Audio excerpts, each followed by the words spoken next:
Okay. Okay. Good morning, all of you. Good morning second BCom students. ఈరోజు మనం income tax సెషన్లో ముఖ్యమైనటువంటి problems discuss చేస్తూ ఉన్నాము. గత 2-3 రోజులుగా మనం ఇన్కమ్ ఫ్రమ్ క్యాపిటల్ గెయిన్స్ అనేటటువంటి లెక్కలు మనం డిస్కస్ చేస్తున్నాము. సో గతంలో మనం లెక్కను గమనించినట్లయితే మనకి ఓన్లీ భూమి మాత్రమే అతడు కొనుగోలు చేసి దాన్ని అభివృద్ధి చేసుకొని దానిని అదే భూమి కానీ భవనాలు వాటిని అమ్మితే అతనికి ఏ విధంగా లాభం వస్తుంది అనే విషయాన్ని మనం కట్టడం జరిగింది. ఈరోజు ఒక భూమి భవనాలు అన్నదే కాకుండా కొన్ని వాటాలని, కొన్ని డిబెంచర్లని, అలాగే కొన్ని ఆభరణాలని, అంటే వాటి మీద కూడా ఇవ్వడానికి అవకాశం ఉంటుందని చెప్పడం కోసం వాటి మీద మనం ఈరోజు డిస్కస్ చేద్దాము. సో ఆ లెక్కనైతే ఇప్పుడు నేను షేర్ చేస్తాను. సో మీ అందరూ వాటిని జాగ్రత్తగా చూడండి. ఇవి కూడా ఆస్తులే. ఇలాంటి ఆస్తులను కూడా అమ్మితే ఒక్క భూమి భవనాలే కాదు, మనం చెప్పుకున్న 8 రకాలుగా ఉండొచ్చు కొన్ని ఆస్తులు. అందులో మనం 8 రకాలుగా కూడా ఇవ్వడం కానీ ఈజీగా ఉన్నవే కొన్ని ఇవ్వడం ఇక్కడ జరుగుతుంది. వాటిని గమనిద్దాం. Okay right. నేను నా ఫైల్ షేర్ చేస్తాను, జాగ్రత్తగా. అలాగే ఈ ఫైల్ మీకు మీ గ్రూప్లో షేర్ చేసిన తర్వాత అందరూ నీట్గా రాసుకొని వచ్చారు నిన్న చక్కగా. అలాగే లెక్కలు మాత్రం రాయండి. ఏ డౌట్ ఉన్నా మీకు అందరికీ అర్థమవుతుంది అనుకుంటున్నాను. ఏదైనా డౌట్ ఉన్నా మీరు చేసేటప్పుడు వెంటనే అడగండి. ఏదో గ్రూప్లో మీరు ఒక పెడితే అందరికీ ఉపయోగపడుతుంది. అక్కడే నేను ఆన్సర్ కూడా పెడతాను. Okay right. మనం ఒక ఫైలు ఇక్కడ గమనించండి. ఇప్పుడు ఒక క్వశ్చన్ మీ అందరికీ కనబడుతుంది అనుకుంటున్నాను కదా. ఈ క్వశ్చనే ఇప్పుడు మనం డిస్కస్ చేస్తున్నాము. చూడండి, ఇది 31/3/2020.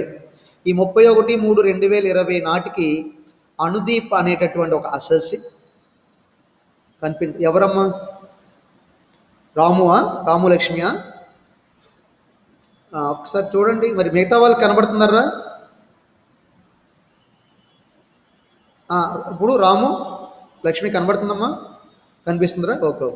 అదే అంటే కొంత నెట్వర్క్ మనకి స్లో ఉంటే వెంటనే అది హైలైట్ కాదనమాట మనకి, అందువల్ల. ఓకేనా? ఇప్పుడు కనబడుతుంది కదా అందరికీ? రైట్.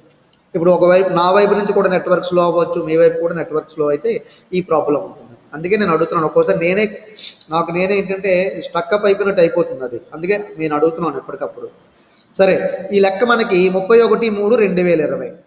31/3/2020 అంటే మన సంవత్సరం అంటే 2019 ఏప్రిల్ 1 నుంచి 31/3/2020 వరకు ఉండేటటువంటి సంవత్సరం గత సంవత్సరం. ఆ సంవత్సరంలోనే అనుదీప్ అనేటటువంటి ఒక అసెస్సి కొన్ని ఆస్తులు అమ్మాడు. ఇక్కడ ఒక్క ఆస్తి కాదు, కొన్ని ఆస్తులు. అలాంటి ఆస్తులు అమ్మి వాటి వివరాలు క్రింది విధంగా ఇచ్చాడు. అది ఎప్పుడు కొన్నాడు, ఎప్పుడు అమ్మాడు, మధ్యలో ఏమైనా అభివృద్ధి చేశాడా అనే విషయాలు ఇచ్చాడు. దాదాపుగా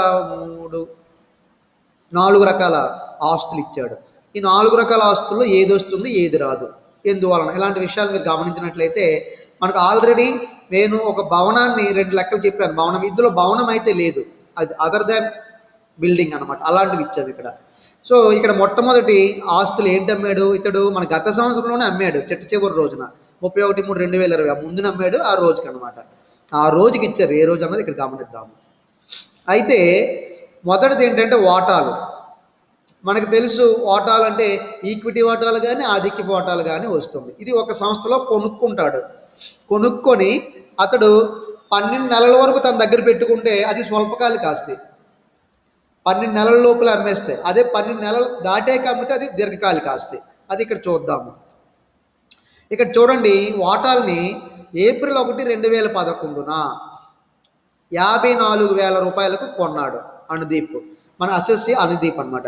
చూడండి, 2011 అంటే మనం హ్యాపీగా 2001, 2002 తర్వాతే ఉంది, సిఐఏలోనే ఉంది. కాబట్టి దీనికి ఏం ప్రాబ్లం లేదు. మనకి కొనుగోలు చేసినటువంటి తేదీ అయితే 2011 అంటే ఏప్రిల్ 1. అంటే ఇది ఎప్పటికి వస్తుంది? 1/4/2011 నుంచి 31/3/2012 లోపల. కాబట్టి ఈ సంవత్సరాన్ని మనం ఏమని తీసుకోవాలంటే 2011, 2012. అది 2011, 2012లో వాటాలు కొన్నాడు. ఎంతకు కొన్నాడు? 54,000 రూపాయలు కొన్నాడు. ఓకే. మరి అయితే ఎంతకాలం ఉంచాడట అతను?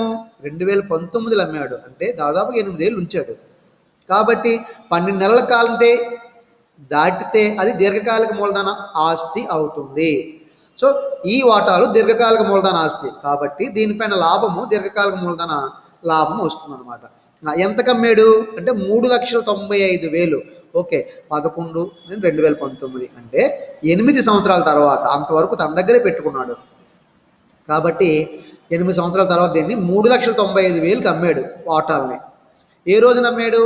15/12/2019. ఓకే, మనకి 2019 కనబడితే చాలు. 2019 అంటే ఇది మన గత సంవత్సరంలో అమ్మాడు. గత సంవత్సరం 2019 2020లో అమ్మాడు. అందుకని మనం ఇప్పుడు ఈ లెక్క చెయ్యాలి. ఓకే, ఒకటే అయ్యింది. వాటాలు కొన్నది 54,000, దాన్ని అమ్మింది 3,95,000. అంటే అతని చేతికి 3,95,000 వచ్చింది. ఇప్పుడు దాని మీద లాభం ఎంత వచ్చిందో తర్వాత కడదాం. నెక్స్ట్ రెండవది అనుదీప్ ఎప్పుడో 96లో వాళ్ళ భార్య కోసం చేయించినటువంటి ఆభరణాల విలువ 1,50,000.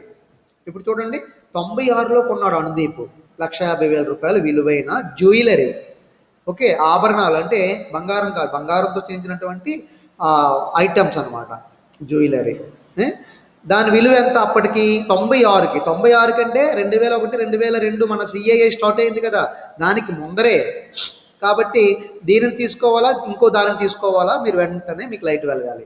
ఓకే, షార్ప్గా రైట్. ఇప్పుడు 1,50,000 రూపాయలు అప్పుడు కొన్నప్పుడు దాని విలువ అలా ఉంచండి. ఇప్పుడు వాటిని అతను ఏం చేశాడట? 1/4/2001 నాడు. ఓకే, 1/4/2001 అంటే అప్పటి నుంచే మన సిఐఐ స్టార్ట్ అయింది. ఆ రోజు ఏం చేశాడు?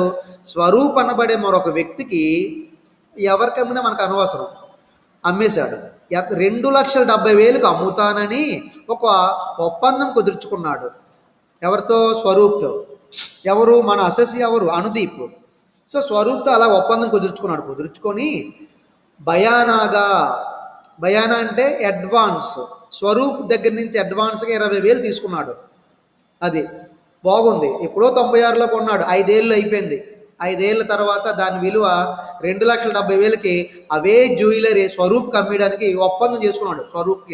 స్వరూప్ ఏం చేశాడు? ఒక 20,000 అనుదీప్ చేతిలో పెట్టి, సార్ 20,000 ఉంచండి, నేను వచ్చి మిగతా 2,20,000 ఇచ్చేసి పట్టుకెళ్ళిపోతాను అన్నాడు.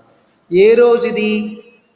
1/4/2001 అంటే మన సిఏఏ స్టార్ట్ అయిన టైంలే కనుక, కాబట్టి ఇది చెల్లుతుంది.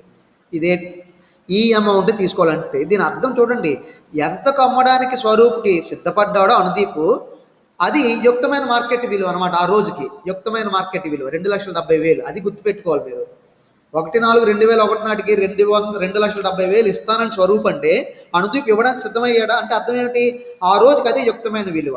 అది అయితే 20,000 తీసుకున్నాడర్రా. కానీ వాళ్ళ మిసెస్కి నచ్చలేదేమో, స్వరూప్ వాళ్ళ మిసెస్కి అమ్మకం జరగలేదు, లేదా వాడి దగ్గర డబ్బులు లేకపోవచ్చు. స్వరూప్ ఏం చేశాడంటే, సార్ నేను తీసుకోవట్లేదండి ఆ జ్యువెలరీ అని వదిలేశాడు. మరి ఒప్పందం కుదుర్చుకున్నారు కదా, అందులో ఏమని ఉంటుంది తెలుసా? అడ్వాన్స్కి ఇచ్చిన 20,000 నువ్వు కనుక ఆస్తి కొనకపోతే నేనే తీసేసుకుంటాను అని రాసుకుంటారు వీళ్ళు. ఆ విధంగా ఈ 20,000 ఇంకా అతనికి ఇవ్వలేదు. అందుకని ఇక్కడ చూడండి, బయానాను జప్తు చేయడం జరిగింది. జప్తు, ఓకే, ఫర్ఫిటింగ్ అది చేశారు, జప్తు చేసేసారు. ఎలా?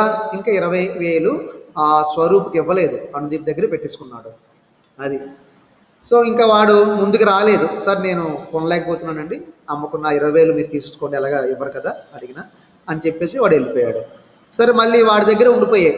2001లో అది అమ్మడానికి అవ్వలేదు. అయితే కొన్నాళ్ళు ఆగాక 2019లో చూడండి, 18 ఏళ్ళు అలాగే ఉంచుకున్నాడు, వాళ్ళ బిజినెస్ దగ్గర ఉంచాడు. అది 2018లో అప్పుడు అమ్మాడు, మళ్ళీ తీసుకొచ్చి 18 ఏళ్ళ తర్వాత 2019లో. ఏ రోజు అది? దాని పేరు ఈ గత సంవత్సరంలో. మనకి ఏ ఆస్తి అయినా మన గత సంవత్సరం ఏది ఉందో ఆ గత సంవత్సరంలో అమ్ముడవుతుంది. అందుకనే మనకి లెక్కలో వస్తాయి అన్నమాట. అది గుర్తుపెట్టుకోండి. సో 2019 2020లో అమ్మేశాడు. దాన్ని ఎంతకు అమ్మాడు? ఇప్పుడు 33,10,000. వాడు అప్పుడు ఎప్పుడు 2,70,000కి అమ్మేస్తాను నా సరుకు, ఇప్పుడు ఎంత అయింది? 33,10,000కి అమ్మాడు. అదే డబ్బు అంటే దాదాపు 30,000 పెరిగింది, 30 లక్షలు పెరిగింది. అమ్మేశాడు. అమ్మినందుకు కొంత ఖర్చులు అవుతాయి కదా, వాటిని బదిలీ ఖర్చులు లేదా అమ్మకం ఖర్చులు అంటారు. ఏది? ఈ జ్యువెలరీ అమ్మినందుకు అతను ఒక 20,000 ఖర్చు పెట్టాడు, పర్వాలేదు, 33 లక్షలు చిల్లర వచ్చింది కదా, కాబట్టి 20,000 ఖర్చు పెట్టాడు. ఇది రెండో ఆస్తి. చూడండి, మధ్యలో అమ్మకం జరగలేదు, జరిగినట్టు జరిగి 2001లో 2,70,000 కుదుర్చుకున్నాడు. ఎక్కడ ఏ రేటుకైతే అమ్మడానికి సిద్ధపడ్డాడో అది ఆ రోజు యుక్తమైన మార్కెట్ విలువ అని గుర్తుపెట్టుకోవాలి మనం. అది నెక్స్ట్. ఇప్పుడు మూడవ ఆస్తి, ఇదే ఎవరు మన అనుదీప్ దగ్గర, అసెసి దగ్గర డిబెంచర్లు కూడా ఉన్నాయి. అవి ఎప్పుడు డిబెంచర్లు అని తెలుసు కదా అందరికి, రుణపత్రాలు. ఒక కంపెనీకి అప్పు ఇచ్చినప్పుడు అప్పుగా ఇవ్వబడినటువంటి కింద పిల్లలు అడ్మిషన్స్. ఒక్క నిమిషం లైన్లో ఉన్న అందరూ. ఇంటర్మీడియట్ అయిందా మీకు? లేదు, అక్టోబర్లో జరుగుతాయి అడ్మిషన్స్ వాళ్ళకి. అక్టోబరు, అప్పటి వరకు లేదు. మీరు సెప్టెంబర్లో ఒకసారి మళ్ళీ కలవండి. ఇది ఇంటర్మీడియట్ అయిన వాళ్ళకైతే, ఎందుకంటే ఫస్ట్ ఇయర్ ఇంకా అప్పుడు అవుతుంది మన జాయిన్ అయిన వాళ్ళది, అందుకోసం సెప్టెంబర్లో రావాలి మీరు అవ్వడానికి. ఎక్కడైనా ఏ కాలేజీలో జాయిన్ అవ్వాలన్నా అంతే. అప్పటి వరకు ఆ నోటిఫికేషన్ ఇవ్వరు, ఇంకా ఇవ్వరు, సెప్టెంబర్ కల్లా ఇస్తారు. నెక్స్ట్ డిబెంచర్లు మనకి 1/9/2019 50,000 కొన్నాడు, అతని దగ్గర పెట్టుకున్నాడు. మరి 2019 అంటే మన గత సంవత్సరమే, అది 1/9/2019. ఎంత కొన్నాడు? 50,000 పెట్టి కొన్నాడు డిబెంచర్లు. కొని వెంటనే 31/12/2019 మన గత సంవత్సరంలోనే డిబెంచర్లు కొన్నాడు. ఆ గత సంవత్సరంలో అమ్మేశాడు. ఎంతో కాలం ముందులో సెప్టెంబర్ కొన్నాడు, అక్టోబర్ ఉంచాడు, నవంబరు, డిసెంబర్లో అమ్మేశాడు. అంటే 4 నెలల్లోనే అమ్మేశాడు డిబెంచర్లు. అంటే ఇది స్వల్పకాలికమైనది అనమాట. ఓకేనా? అంతే కదా. ఏదైనా డిబెంచర్లు కానీ, వాటాలు కానీ, ఏదా బాండ్లు కానీ, లేకపోతే యూనిట్లు కానీ, అలాగే మ్యూచువల్ ఫండ్స్ కానీ, ఇవేవైనా సరే 12 నెలల కంటే తక్కువగానే మన దగ్గర పెట్టుకొని తిరిగి అమ్మేస్తే అది స్వల్పకాలిక ఆస్తి అవుతుంది. అది గుర్తుపెట్టుకోండి. సో ఇది స్వల్పకాల ఆస్తి అని ఇప్పుడు ఐడియా వచ్చింది మనకి. ఫస్ట్ టైం వచ్చింది మనకి స్వల్పకాలికమైన మూలధన ఆస్తి. దీన్ని కూడా అమ్మాడు. ఎంతకు అమ్మాడు? జస్ట్ 4 నెలల్లోనే 50,000 కొన్న ఆ డిబెంచర్లని 65,000 అమ్మేశాడు. చూడడానికి మనకి 15,000 లాభం వచ్చినట్లు కనబడుతుంది. అయితే నిజంగా ఎంత వచ్చిందో చూద్దాము. నెక్స్ట్ 4వ ఆస్తి మోటారు కారు. ఇక్కడ చూడండి, కామన్గా మోటార్ కార్లు రావు, ఇక్కడ వస్తుందో లేదో చూద్దాము. ఆ మోటార్ కారు కొన్నది 1/8/2008. 2008 అంటే మన సిఐఐ స్టార్ట్ అయిన తర్వాతే, 8వ తేదీ 8వ నెల 1వ తేదీన కొన్నాడు. ఎంత కొన్నాడు? 1,50,000 కొన్నాడు. మోటార్ కారు కాబట్టి ఇది స్వంతానికి వాడుకుంటాడు ఎప్పుడు కూడా, తన వ్యాపారానికో దేనికో అలా. కాబట్టి ఇక్కడ గమనించండి, మోటారు కారు 2008 ఆగస్టు 1న కొన్నది, ఏప్రిల్ 2019 జస్ట్ మన యొక్క గత సంవత్సరం స్టార్ట్ అయినటువంటి నెలలోనే, ఏప్రిల్ డేట్ ఎప్పుడన్నది ఇవ్వలేదు, అవసరం లేదు. 2019 2020లోనే అమ్మేసినట్లు. సో మోటార్ కారు ఎంతకు అమ్మాడట? 1,60,000కి అమ్మాడట. ఇది మోటార్ కార్ అంటే తెలుసు కదా, మనం కొన్నంత రేటు అంత దాన్ని ఎక్కువ పెట్టి ఎవడో కొన్నాడు కదా. కానీ దగ్గరలోనే ఉందని చెప్పి ఎవరో 1,60,000కి కొన్నారు. అది. సో ఇది వస్తుందా రాదా అన్నది మనం గమనికలో చూద్దాము. నెక్స్ట్ ఇక్కడ గమనించండి, మనకి సిఐఎల్ కాదు సిఐఐ తప్పు పడింది. సిఐఐ ఇచ్చాడు ఇక్కడ. మనకు తెలుసు 2001 2002లోంచే సిఐఐ స్టార్ట్ అయింది కాబట్టి మొట్టమొదటి సిఐఐ 100. ఓకేనా? ఒక్క నిమిషం, ఎవరైనా బయట ఉన్నారేమో, కొంతమంది వెయిట్ చేస్తున్నారు.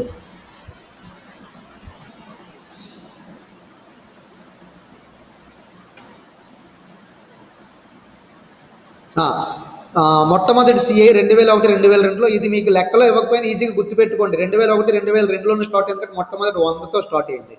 తర్వాత 2011 12 కావాలి, ఎందుకంటే మనకి ఒక కారును కొనుగోలు చేయడం జరిగింది కదా అతడు, అందుకని. నెక్స్ట్ అలాగే 2019 2020 యొక్క సిఐఏ ఇది కూడా అవసరం మనకి.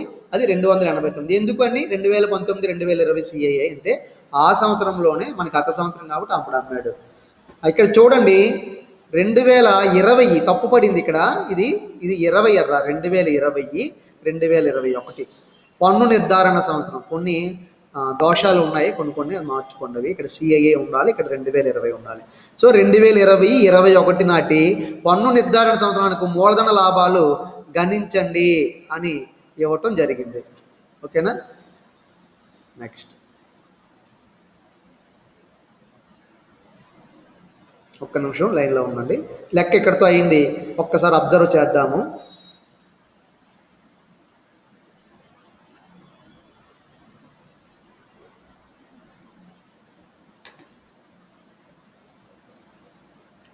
రైట్.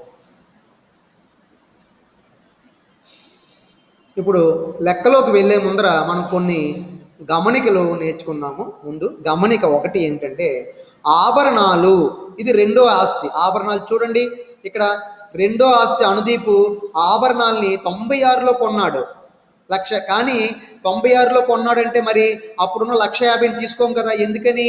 మనం 2001, 2002లో ఉన్నటువంటి యుక్తమైన విలువ చూసుకుంటాము. ఇక్కడ 1/4/2001 నాడు దాన్ని స్వరూపుగా అమ్మడానికి ఒప్పందం చేసుకున్న దానినే మనం యుక్తమైన మార్కెట్ విలువగా తీసుకుంటాం. మాస్టర్ అది ఇవ్వలేదు కదా అని అన్నా, కానీ ఆ రేటుకి అతను అమ్మడానికి సిద్ధపడ్డాడు కాబట్టి ఆ రేటునే మనం ఏంటంటే యుక్తమైన మార్కెట్ విలువగా, అంటే సబువైన మార్కెట్ విలువగా దాన్ని తీసుకుంటాం. అతనికి అది సమంజసమైంది కాబట్టి కదా స్వరూపుగా ఆ రేటుకి అమ్మడానికి అతను ఇష్టపడ్డాడు. అదే సమంజసమైన విలువ అనమాట. సో 1/4/2001 అంటే 2001, 2000 నాటి దాని విలువ 2,70,000. అంతకుముందు 96లో ఉన్న 1,50,000. ఈ రెండింటికి మనం భయానా కుదర్చాలి. ఆ రెండింటికి మనం పోల్చి చూడాలి. అదే చేశాను. ఇక్కడ చూడండి, ఆభరణాల యొక్క స్వాధీన విలువ ఎంత అన్నది గమనించాలి. ఈ క్రింది వాటిలో ఏది ఎక్కువగా ఉంటే అది. చూడండి, 1996 నాటి విలువ 1,50,000 అతను 96లో కొన్నప్పుడు. అదే స్వరూపుగా అమ్మడానికి అతనికి ఫిక్స్ చేసిన రేట్ ఎంత?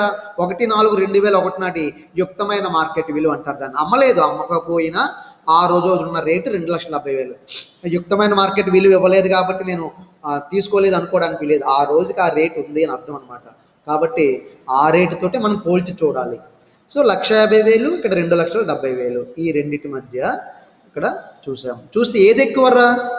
2,70,000. కాబట్టి ఆభరణాల యొక్క స్వాధీన విలువను మనం లెక్కలో 2,70,000గా తీసుకోవాలి. అంతేగాని కొన్నప్పుడున్న 1,50,000గా తీసుకోకూడదు. అది ఎందుకని? సిఏ అక్కడి నుంచి స్టార్ట్ అయింది కాబట్టి 100 సిఏ ఉన్నప్పుడు 2,70,000 ఆస్తి విలువ. అది నెక్స్ట్.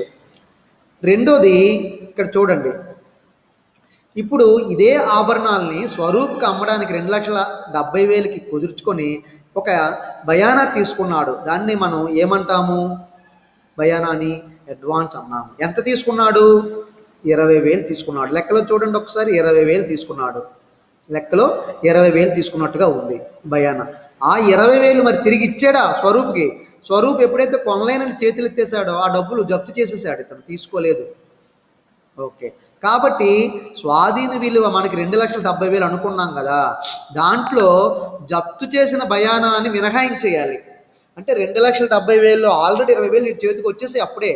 కాబట్టి 20,000 తీసేసి 2,50,000కి మనం దాని యొక్క విలువగా అనుకోవాలన్నమాట, స్వాధీన విలువను. అంతే, అదే అంటున్నాను ఇక్కడ. ఎప్పుడైనా ఇలా బయానా ఉంటే బయానా తీసేయండి. తీసేసి ఇంకా మినహాయించగా వచ్చిన అమౌంట్ 2,50,000 ఉంది, దానిని 100 సిఏఏ ఉన్నప్పుడు 2,50,000 ఆభరణాల విలువ అయితే 289 సిఏఏ ఉన్నప్పుడు ఎంత అయి ఉంటుంది అని అప్పుడు ఇండెక్స్ చెయ్యండి. అది ఆ విషయం ఒకటి గుర్తుపెట్టుకోండి. ఇవన్నీ జాగ్రత్తగా మీకు లెక్కల్లో నేను యాడ్ చేసి ఇస్తున్నాను. మిగతా సార్లు ఉండవు, ఒక్కోసారి అది గుర్తుపెట్టుకోవాలన్నమాట. అన్ని లెక్కల్లో నేను ఇలాగ ఇవ్వను, కొన్ని లెక్కలకి మాత్రం కొత్తగా ఏదైనా వస్తే దాన్ని ఇస్తున్నాను అంతే. నెక్స్ట్, మూడవది డిబెంచర్లు. మరి ఇక్కడ చూడండి, మూడో ఆస్తి మనకి డిబెంచర్లు. డిబెంచర్లు ఎప్పుడు కొన్నాడు? 2019లోనే కొన్నాడు. ఎప్పుడు అమ్మాడు? అది 2019లో, 4 నెలలే ఉంచుకున్నాడు. కాబట్టి ఇది స్వల్పకాలిక మూలధన ఆస్తి అవుతుంది. అదే చూద్దాం ఇక్కడ. డిబెంచర్ల యొక్క స్వాధీన విలువను ఇండెక్స్ చెయ్యనవసరము లేదు. ఎందుకు చెయ్యనవసరం లేదు అంటే అది స్వల్పకాలికమైన మూలధన ఆస్తి అయ్యింది కాబట్టి 4 నెలలే దానిని తన దగ్గర అట్టి పెట్టుకున్నాడు అనుదీప్. కాబట్టి దాన్ని ఇండెక్స్ చేయకూడదు. అది ఏదైనా ఒకవేళ అదే డిబెంచర్లు 3 సంవత్సరాలు 12 నెలల కంటే ఎక్కువ రోజులు తన దగ్గర అట్టి పెట్టుకొని అప్పుడు అమ్మి ఉంటే దాన్ని మనం ఇండెక్స్ చేయాల్సిన అవసరం ఉంది. ఇక్కడైతే చెయ్యము. ఆ మాట రాయలేదు, మీరు రాయండి. డిబెంచర్ల స్వాధీన విలువను ఇండెక్స్ చేయని అవసరం లేదు. ఎందుకనగా అది 12 నెలల కాలం కంటే తక్కువగానే అనుదీపు తన దగ్గర అట్టి పెట్టుకొని అమ్మేశాడు కాబట్టి అని రాసుకోండి. నెక్స్ట్, మూడవ విషయం ఏంటంటే మోటార్ కారు. ఇది ఇక్కడ రాశానరా, మోటార్ కారు రాదు. ఎందుకు రాదు అంటే అది వ్యక్తిగత ఆస్తి, తను వ్యక్తిగతంగా తను తిరగడానికి చేశాడు, అది మూలధన ఆస్తి కాదనమాట. ఎందుకని? నేను ఇంతకుముందు మీకు ఒక ఫైల్ షేర్ చేసినప్పుడు ఒకటి చెప్పాను, చూడటానికి దీర్ఘకాలిక ఆస్తుల్లాగే ఉంటాయి, మూలధన ఆస్తుల్లాగే ఉంటాయి, కానీ కొన్ని ఆస్తులకు మినహాయింపు ఇచ్చింది ఆదాయ పన్ను శాఖ అని అన్నాం. అదే అందులో ఒకటే మోటార్ కార్ అనమాట. మీకు మోటార్ కార్ ఇచ్చినప్పుడు కన్ఫ్యూజ్ అవ్వకుండా దాన్ని కూడా లెక్కలో చూపించండి, కానీ ఇది రాదని చెప్పండి. ఇక్కడ ఏం రాశాను, మోటార్ కారు ఇది వ్యక్తిగత ఆస్తి కావున దీనిని నేను మూలధన ఆస్తి కింద తీసుకోవటం లేదు అని రాసేయండి అక్కడ. ఓకేనా? ఇప్పుడు మనం లెక్కలోకి వెళ్దాం. రైట్, చూడండి ఇక్కడ కరెంట్ పోయింది. ఒకవేళ మధ్యలో డ్రాప్ అయితే మళ్ళీ జాయిన్ అవ్వండి. నెట్ డిస్కనెక్ట్ అయ్యింది. చూడండి ఇక్కడ పన్ను విధింపబడి యొక్క మూలధన లాభాలను గణించుట. ఎప్పటిలాగే మనం పన్ను విధించబడు మూలధన లాభాలు లెక్కించుట అని రాసాము. అసెస్ ఎవరు? అణుదీప్. అసెస్ ఎవరమ్మా? అణుదీప్. హోదా ఎప్పటిలాగే నివాసి అని పెట్టండి. ఇప్పుడు గత సంవత్సరం ఏదంటే 2019, 2020. ఎందుకంటే ఈ ఆస్తులన్నింటినీ కూడా 2019, 2020లో అమ్మాడు. కాబట్టి ఏ సంవత్సరంలో అమ్మితే అదే అతనికి ఆదాయ సంవత్సరం. కాబట్టి గత సంవత్సరం 2019, 2020. అలాగే పన్ను నిర్ధారణ సంవత్సరం ఆ మరుసటి సంవత్సరం 2020, 2021. దాన్ని ఇక్కడ మనం చూపించడం జరిగింది. వివరములు మొత్తము అని వేశాము. ఇప్పుడు మొట్టమొదటి ఆస్తి ఇక్కడ చూడండి. మొట్టమొదటి ఆస్తి ఏంటో వాటాలు. మొట్టమొదటి ఆస్తి వాటాలు. ఏ రోజున కొన్నాడు? 2011లో కొన్నాడు. ఎప్పుడు? 2011 ఏప్రిల్ 1న. కాబట్టి 2011, 12 అనే సంవత్సరాన్ని తీసుకోవాలి. 54,000కు కొన్నాడు. సో అమ్మింది 3,95,000. ఎప్పుడు? 2019, 2020లో. దీన్నే మనం ఇక్కడ చూస్తున్నాము. చూడండి ఇక్కడ వాటాలు అందరికీ కనబడుతుంది కదా వాటాలు. సో ఒక్కసారి ఇంకెవరైనా జాయిన్ అయ్యి ఉంటారేమో. Right, very good.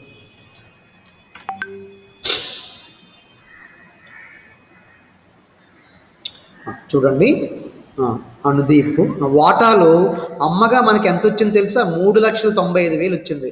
వాటాలు అమ్మగా 3,95,000. ఇక్కడ నేను హైలైట్ చేశాను చూడండి. ఇది 3,95,000 వచ్చింది. మరి ఇది అమ్మినందుకు అతనికి ఏదైనా అమ్మకం ఖర్చులు అయ్యాయా? బదిలీ ఖర్చులు అయ్యాయా? లేదు ఇక్కడ. కాబట్టి ఏమీ లేదు. లేకపోయినా మనం ఏం చేయమని చెప్పాను? లెస్ బదిలీ ఖర్చులు అని రాయండి. అమ్మకపు ప్రతిఫలం, దీన్నే స్థూల అమ్మకం ప్రతిఫలం అని కూడా రాయొచ్చు అని చెప్పాను. స్థూల అమ్మకపు ప్రతిఫలము 3,95,000. దాంట్లో బదిలీ ఖర్చులు నిల్ డాష్.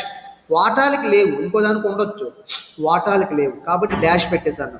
దాన్ని 3,95,000 మళ్ళీ తిరిగి దించుతాం. 3,95,000.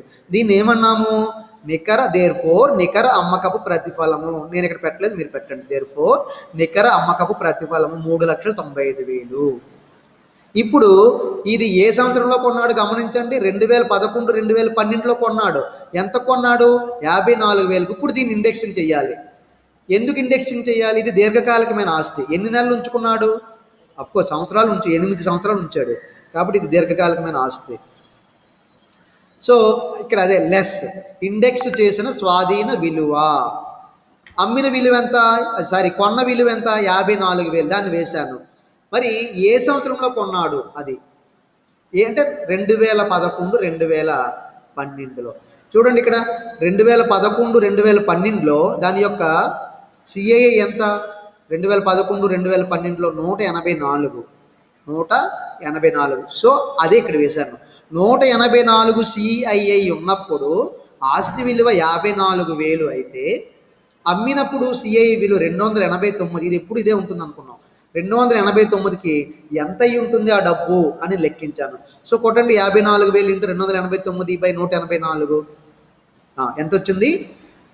84,815 రూపాయలు వచ్చింది. ఇది.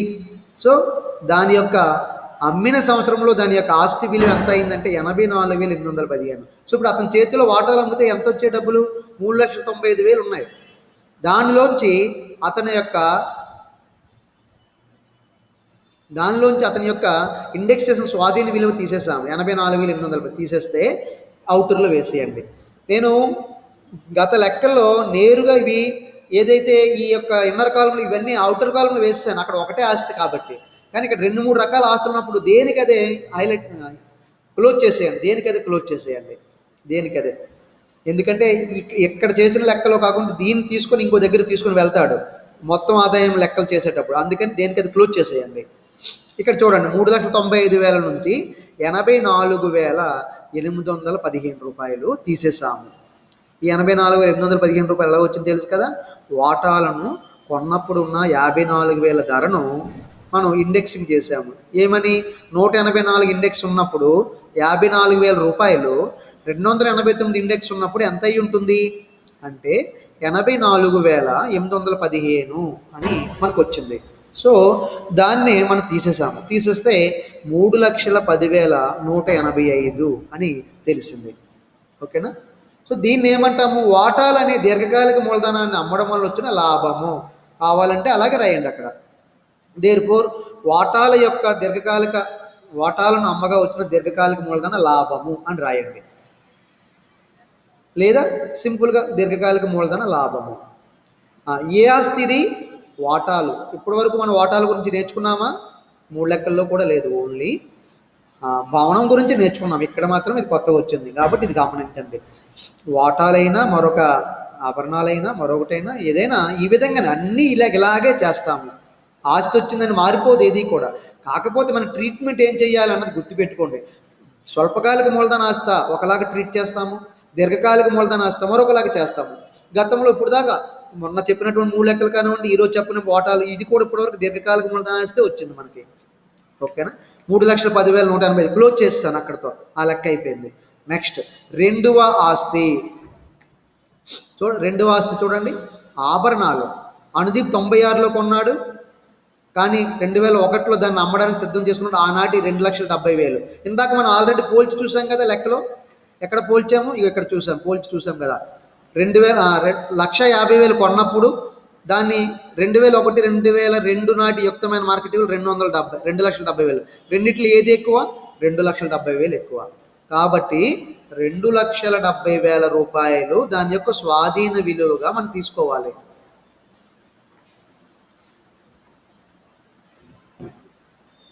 అసలు ఓటీఎల్పీ డేటా మీ దగ్గర ఉందండి. శాస్త్రం మంచిగా జెరాక్స్ తీయమన్నారు. ఒక్క నిమిషం లైన్లో ఉండండి అందరూ. వచ్చారు శాస్త్రి సార్? ఓకే. ఇప్పుడు ఆభరణాలని మనం 2,70,000గా తీసుకుంటాం అన్నమాట. అది ముందుగా మనం ఆభరణాలని అమ్మితే మనకు ఎంత లాభం వచ్చింది,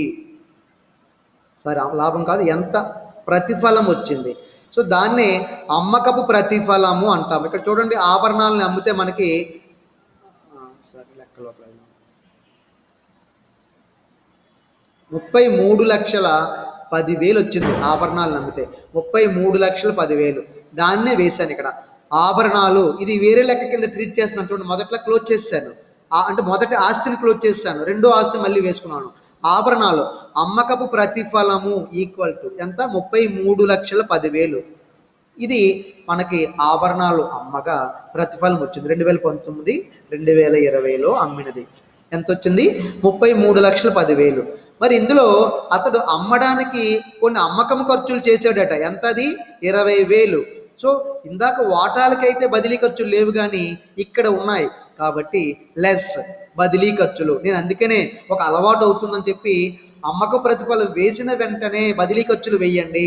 ఒకవేళ ఉన్నా లేకపోయినా, ఉంటే వేస్తాము, లేకుంటే డాష్ ఇందాకలా పెట్టేస్తాము. ఓకే. బదిలీ ఖర్చులు 20,000 వేశాను. ఇక్కడ చూడండి, 33,10,000 రూపాయలు అతని దగ్గర ఉన్నాయి ఆభరణాలు అమ్మితే. వాటిలో ఆల్రెడీ అప్పుడెప్పుడో 20,000 ముందుగా ఒక అతని దగ్గర, స్వరూప్ దగ్గర తీసుకొని ఇంకెప్పుడు మానేశాడు కదా. ఆ డబ్బులు ఆదాయ పన్ను ఎన్ని సంవత్సరాలైనా గుర్తుపెట్టుకోండి ఆదాయ పన్ను శాఖ. ఆ డబ్బులు తీసే బాబు కూడా అంటుంది. అవి తీసేశాడు 20,000. అది ఇప్పుడు కాదు, ఇక్కడ తర్వాత. ఇది బదిలీ ఖర్చులు తీసేశాడు 32,90,000.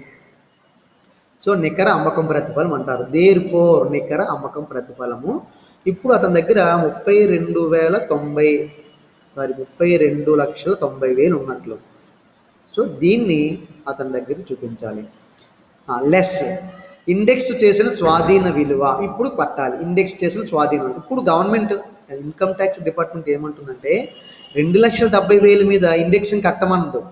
బాబు నువ్వు ఆల్రెడీ 20,000 ఆల్రెడీ ప్రయోజనం పొందేవు, అతని దగ్గర జప్తు చేసేసావు భయానాన్ని, కాబట్టి అది తీసేయి అని అంటుంది. కాబట్టి 2001 2002 నాటి ఆభరణాల యొక్క యుక్తమైన మార్కెట్ విలువ 2,70,000గా తీసుకున్నాం. కాబట్టి ఏది హెచ్చుగా ఉందో 1,50,000 ఉందా 2,70,000 ఉందా అని గమనించాం కదా. అందులో 2,70,000 హెచ్చుగా ఉంది. దాంట్లోంచి జప్తు చేసిన డబ్బులు 20,000 తీసేయండి. తీసేస్తే మిగిలిన 2,50,000 అలా తీయకపోతే ఈ అణుదీపకు ప్రయోజనం వచ్చేస్తుంది. అలా తీయకపోతే అణుదీపకు ప్రయోజనం వచ్చేస్తుంది. కాబట్టి ఇవ్వవలసిన దగ్గర ప్రయోజనం ఇస్తుంది ఆదాయ పన్ను శాఖ, అలాగే ఉండవలసిన దగ్గర చాలా ఖచ్చితంగా ఉంటుంది. అలా ఇక్కడ చూడండి, ఎప్పుడో 2001 2002లో స్వరూప్ దగ్గర జప్తు చేసేసిన డబ్బుల్ని 2019 వరకు గుర్తుపెట్టుకొని ఇప్పుడు తీసేయమని చెప్పింది. అది చెప్పకపోయినా మనమైనా తీసేయాలి. తీసేయకపోతే వాళ్ళకి వెంటనే ప్రతి ఐటమ్ కూడా గుర్తుంటుంది కాబట్టి వాళ్ళు. సో 2,70,000 నుంచి 20,000 తీసేసాం. తీసేస్తే 2,50,000 వచ్చిందర్రా. ఇది స్వాధీన విలువ. ఇప్పుడు ఈ స్వాధీన విలువని, ఆభరణాల యొక్క స్వాధీన విలువని ఇప్పుడు ఇండెక్స్ చేయాలి. ఎలా చేస్తాము? 2001 2002 నాటి రేటు కదా ఇది. కాబట్టి 100 2001 2002లో 100 ఇండెక్సింగ్ నెంబర్ ఉన్నప్పుడు 2,50,000 రూపాయలు 2019 2020 నాటి 289కి ఎంత అవుతుంది అని లెక్క వేసాం. కొట్టండి, 2,50,000 ఇంటూ 289/100. సో టైప్ చేస్తే ఎంత వస్తుంది? Very good, 7,22,500. 7,22,500 వచ్చింది. ఇది అప్పుడున్న 2,50,000 ఇప్పటికి పెరిగింది అనమాట 7,22,500కి. సో మన దగ్గర ఎంత ఉంది? అమ్మగా వచ్చినటువంటి డబ్బులు 32,90,000 ఉంది. దీంట్లోంచి నువ్వు కొన్నటువంటి సొమ్ము తీసేయి. ఈ రోజుకి ఎంత ఉంటుందంటే 7,22,500 తీసేసాము. తీసేస్తే ఎంత ఉందంటే 25,67,500 వచ్చింది. ఇప్పుడు ఇది నీకు లాభం. సో ఆభరణాలు అమ్మగా వచ్చిన దీర్ఘకాలిక మూలధన లాభము, దీర్ఘకాలిక మూలధన లాభము 25,67,500. దాన్ని క్లోజ్ చేసేయండి. రెండవ ఆస్తి అయిపోయింది. సో రెండో ఆస్తి అయిపోయింది. నెక్స్ట్ మూడవ ఆస్తి ఏంటో లెక్కలోకి వెళ్దాము. ఓకే, మూడవ ఆస్తి ఇక్కడ ఉంది కదా, డిబెంచర్లు. 2019 సెప్టెంబర్ 1న కొన్నాడు. అదే 2019 డిసెంబర్ 31న అమ్మేశాడు. అంటే 4 నెలలు, సెప్టెంబర్ అక్టోబర్ నవంబర్ డిసెంబర్ 4 నెలల్లోనే తన దగ్గర ఉంచుకొని అమ్మేశాడు. సో 12 నెలల కంటే తక్కువ కాలమే తన దగ్గర పెట్టుకొని అమ్మేశాడు. కాబట్టి దీనిని స్వల్పకాలిక మూలధన ఆస్తిగా భావించాలి. సో ఇవి ఎలా ట్రీట్ చేస్తాము ఇక్కడ చూడండి. డిబెంచర్లు. సో డిబెంచర్లు అమ్మగా వచ్చినటువంటి ప్రతిఫలము 65,000కి అమ్మాడు. చూడండి, ఇక్కడ 65,000కి అమ్మాడు, అమ్మగా వచ్చింది. కొన్నది 50,000. సో ఆ మాటలు ఇక్కడ కావాలి మనకి. సో అమ్మకం ప్రతిఫలం 65,000. దాన్ని బదిలీ చేయడానికి ఏ ఖర్చులు లేవు, లెక్కలో లేవు. కానీ మనం డాష్, అదే లెస్ బదిలీ ఖర్చులు అని డాష్ పెట్టేసాము. తీసేదండి 65,000 నుంచి 65,000. దీన్ని దేర్ఫోర్ నికర అమ్మకపు ప్రతిఫలము అంటాము. నికర అమ్మకపు ప్రతిఫలము 65,000. సో ఇప్పుడు దాన్ని స్వాధీన విలువ వేయాలి. లెస్, దాన్ని కొన్నది ఎంత కొన్నాడు? 50,000 కొన్నాడు. ఇక్కడ చూడండి, ఇండెక్స్ చేసిన స్వాధీన విలువ అని నేను రాయలేదు. ఎందుకు చేయలేదు? ఎవరైనా చెప్పండి. దేన్ని ఇక్కడ ఈ విలువను ఎందుకు ఇండెక్సింగ్ చేయలేదు నేను? ఈ స్వాధీన విలువను ఏంటమ్మా? Okay, very good Shyamala. స్వల్పకాలిక మూలధన ఆస్తి ఇది. Very good. స్వల్పకాలిక మూలధన ఆస్తి తక్కువ రోజుల్లోనే ఉంటుంది కాబట్టి ఏమంత పెరుగుదల ఏమి ఉండదు. అప్పుడున్న డబ్బులు ఇప్పుడు ఎంత అయిపోయి ఉంటాను అనడానికి 4 నెలల్లోనే ఎంత పెరిగిపోతుంది? 1 సంవత్సరంలోనే పెరగదు కదా. కాబట్టి స్వాధీన విలువను మనం ఇండెక్సింగ్ చెయ్యము.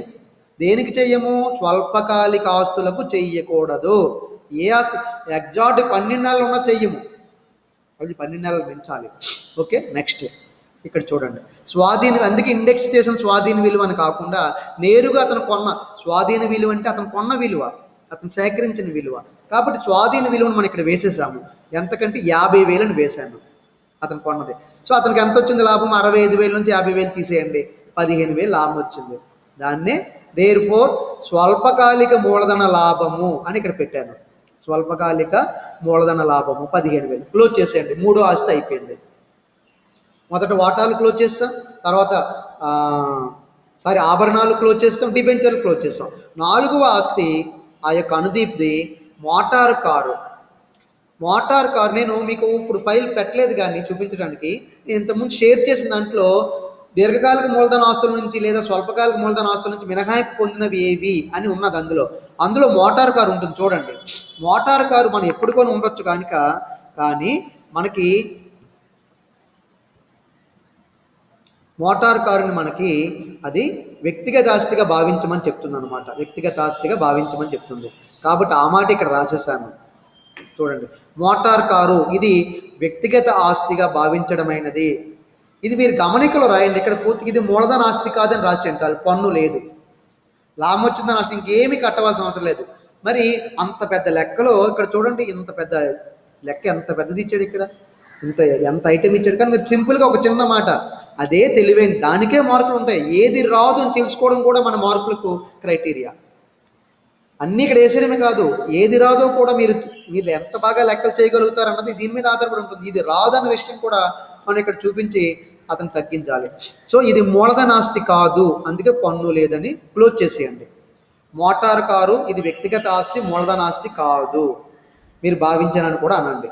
అది సో ఇలా 4 రకాల ఆస్తులు ఇప్పుడు గమనించినట్లయితే ఇది కూడకూడదు ఇక్కడ. ఎందుకని, దేనికది వేరు ఆస్తులు. మనం ఇక్కడ నేను కూడలేదు, మనం మొత్తం ఆదాయం లెక్కలకు వెళ్ళినప్పుడు కూడి అక్కడ వేద్దాం. కొంచెం కూడేసినంత మాత్రం ఏమి అవ్వదు, అలా వదిలేసినా పర్వాలేదు. నా దగ్గర ఉంచమన్నారా? అదే ప్రిన్సిపల్గా టేబుల్ మీద పెట్టమను. నన్ను పెట్టమన్నారా? ఎవరు నింపిస్తే వాళ్ళు పెట్టమను. ఓకే సరే. సార్ అయితే అక్కడ లేరా? నేను ఇచ్చాను కదా ఎంటీ ఫార్మ్, అదే ఇవ్వు అందరికి. ఓకే చేశారా? Okay right. ఇది మూలధన ఆస్తి కాదు, దీనికి పన్ను లేదు. ఇది చూడండి, 4 రకాల ఆస్తులు. వాటాలు అమ్మినప్పుడు 3,10,185 లాభం వచ్చింది. ఆభరణాలు అమ్మినప్పుడు 25,67,500 వచ్చింది. బంగారు వేలు బాగా పెరిగింది కదా, అందువల్ల అనమాట. అలాగే డిబెంచర్లు అమ్మినప్పుడు 15,000 వచ్చింది, ఎందుకంటే స్వల్పకాలికమైంది. మోటార్ కారు అమ్మినప్పటికీ దాన్ని వ్యక్తిగత ఆస్తిగా అతడు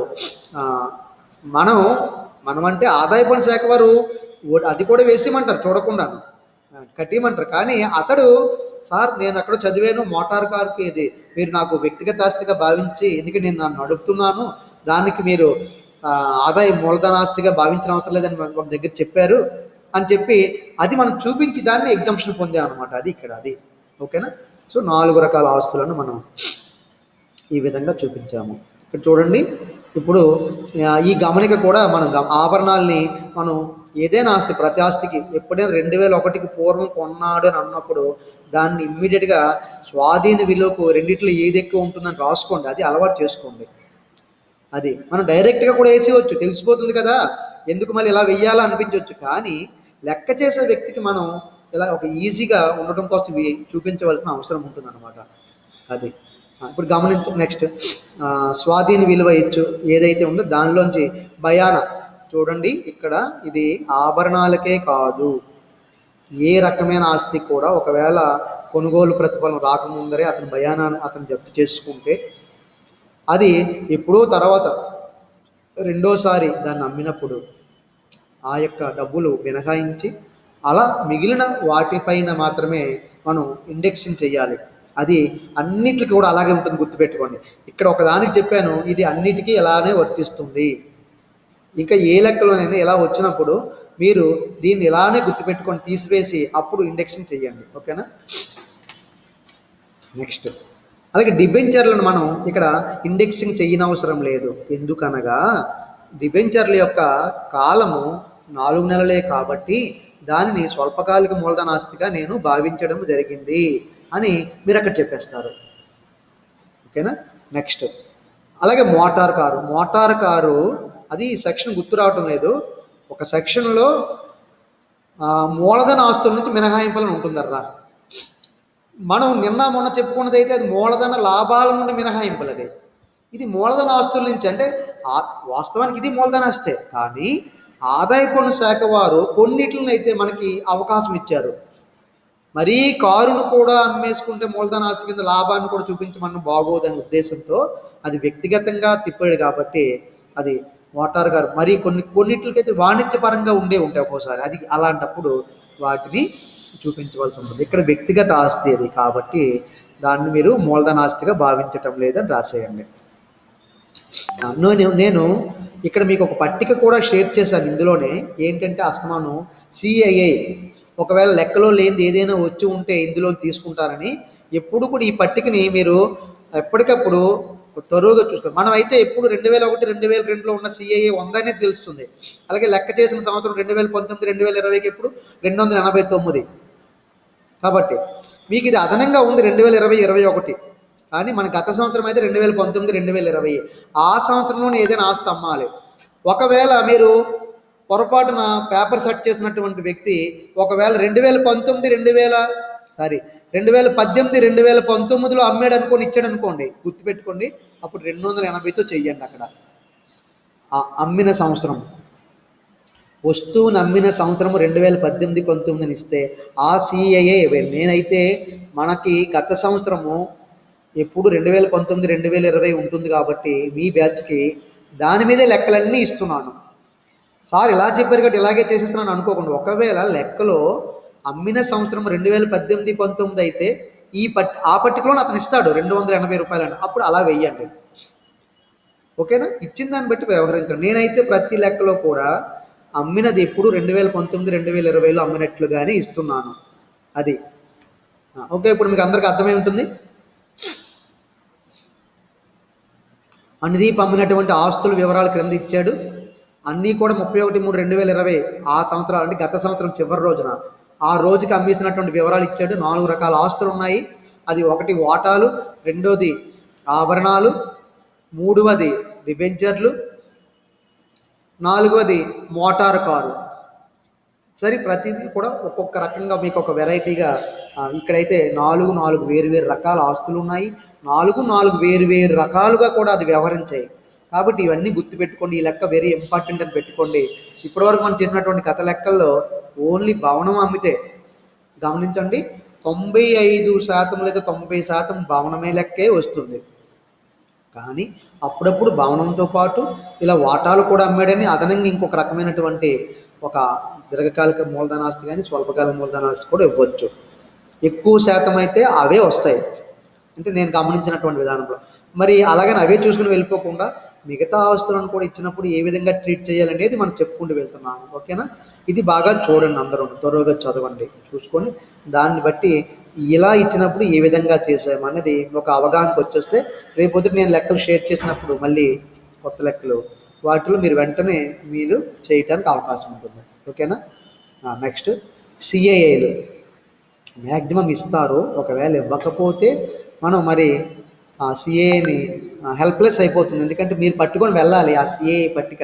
వారు ఎలా చేస్తారో లేదో తెలియదు కూడా అప్పుడు. కాబట్టి వీలైతే ఒక నెట్లో తీసుకున్నటువంటి ఆ లెక్కలో నెట్లో మనం డౌన్లోడ్ చేసిన ఒక సిఏ పత్రికని దాన్ని ఏమంటారు ఆ పాంప్లెట్ లాగా పెట్టుకొని దాని మీద వీలైతే ఒక మన కాలేజ్ స్టాంప్ వేయించుకొని పట్టుకొని వెళ్ళండి. అప్పుడు అది అవసరపడుతుంది అనుకుంటే అక్కడ ఇవ్వకపోతే. ఓకేనా? సరే, లెక్క అయితే ఇప్పుడు అందరికీ అర్థమైంది కదా? ఏమైనా డౌట్లు ఉన్నాయేమో అడుగుదాము. చూడండి, ఈ రోజునే ఈ లెక్కని అందరూ కూడా నీట్గా రాయండి. 4 రకాల ఆస్తులు ఉన్నాయి ఇందులో. మీరు చేసేటప్పుడు దానికి దీనికి ఉన్న వేరియేషన్ కూడా గమనించండి. స్వల్పకాలిక మూలధన ఆస్తి ఒకటి ఉంది, ఇక్కడ దీర్ఘకాలిక మూలధన ఆస్తి ఉంది, ఎన్ని సంవత్సరాలు ఉన్నాయి. ఇక్కడ మనం ఎంత జాగ్రత్తగా ఉండాలంటే తేదీలతో జాగ్రత్తగా ఉండాలి. ఎందుకు తేదీలతో ఉండాలి? మనం ఆ తేదీని కరెక్ట్గా తీసుకోకపోతే అది ఏ సంవత్సరంలోకి వెళ్తుంది. ఇప్పుడు ఇందాక 2011 2012 అని ఒక తేదీని చెప్పాను ఇక్కడ. ఓకేనా? 2011 2012 అని ఒక తేదీని చెప్పాను. ఇక్కడ 2011 2012 అనేది మనకి ఇక్కడ చూడండి, గమనించండి, 1/4/2011. ఇది చూడగానే ఏమనిపిస్తుంది? 2010 2011 లాగా అనిపిస్తుంది ఇది. కానీ మీరు చాలా జాగ్రత్తగా ఉండాలి. అప్పుడు ఏమైపోతుందంటే ఆన్సర్ తప్పు అయిపోతుంది. మీరు పొరపాటున అయితే మీరు చిన్నది మీకు ఒక హింట్ ఉంటుందరా. ఏంటంటే ఆ హింటు ఇది మీరు పొరపాటు పడిన క్రింద సిఏ ఇచ్చారు చూసారు విలువలు, అక్కడ 2011 12 ఇచ్చారు. వెంటనే మీరు నేనే పొరపాటు పడ్డాను కాబట్టి ఇది 2011 12 అవుతుంది అని మీరు వెంటనే కరెక్ట్ చేసుకోవడానికి అవకాశం ఉంటుంది అతను ఇచ్చినటువంటి హింటు వల్ల. అదే మీరు అక్కడ హింట్ ఇవ్వకపోతే మీరు పేపర్ పట్టుకెళ్ళి వెళ్ళినా మీరు ఏమనుకుంటారు? ఇది 2010 11లోకి వచ్చేస్తుందేమో అనుకుంటారు. కానీ ఇది కరెక్ట్గా 2011-12 యొక్క మొదటి రోజు, 2011-2012 అనే గత సంవత్సరం యొక్క మొదటి రోజు. కాబట్టి ఎగ్జాక్ట్గా అలాగే ఉందన్నమాట. అది అలా ప్రతి దాన్ని కూడా చాలా జాగ్రత్తగా తీసుకొని ఆ యొక్క విలువలు వేయాలి. అయితే మీకు ఒక హెల్ప్ చేయడానికి కూడా ఈ లెక్కలో ఓ ప్లస్ ఏంటంటే వాడు ఇచ్చినటువంటి ఈ యొక్క పేపర్ సెట్టర్ ఇచ్చినటువంటి వీటిని బట్టి వారు ఇచ్చిన లెక్కలు చేయవలసి ఉంటుంది. అది కూడా ఓకేనా, రైట్. మరైతే అందరికీ అర్థమై ఉంటుంది. ఏదైనా డౌట్ ఉంటే అడగండి, లేదైతే నేను మన ప్రజెంటేషన్ క్లోజ్ చేస్తాను. అందరికీ అర్థమై ఉంటుంది అనుకుంటున్నాను. ఎప్పటికప్పుడు లెక్కలు చేయండి. చాలామంది నేను నాకు నోట్స్లు చూపించినప్పుడు, మీరు ఫీజులు కట్టడానికి వచ్చినప్పుడు కొంతమంది మధ్య మధ్యలో పేజెస్ విడిచిపెట్టి ఉన్నాయి. అవి ఏమైనా ఉంటే ఒక్కసారి ఫ్రెండ్స్ని కానీ నాకు ఫలానాది తర్వాత కావాలంటే నేనైనా నా PDF ఫైల్ షేర్ చేస్తాను, అది రాయండి అందరూ కూడా. మధ్య మధ్య ఇది మామూలు ఒక థియరీ లాంటిది కాదు, ఏదో చదువుకుని ఏదో రాసి వెళ్ళిపోవడానికి. లెక్కలు కంటిన్యూటీ లేకపోతే మనం దెబ్బతినే అవకాశం ఉంటుంది. Okay, thank you all of you.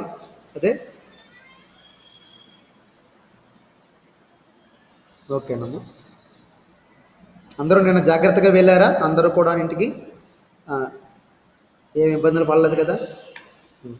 ఇక జాగ్రత్తగా ఆరోగ్యం జాగ్రత్తగా ఉంచుకోండి. వర్షాకాలం దగ్గర పడుతుంది కాబట్టి ఈ సీజన్లో. Okay, right. Thank you all of you.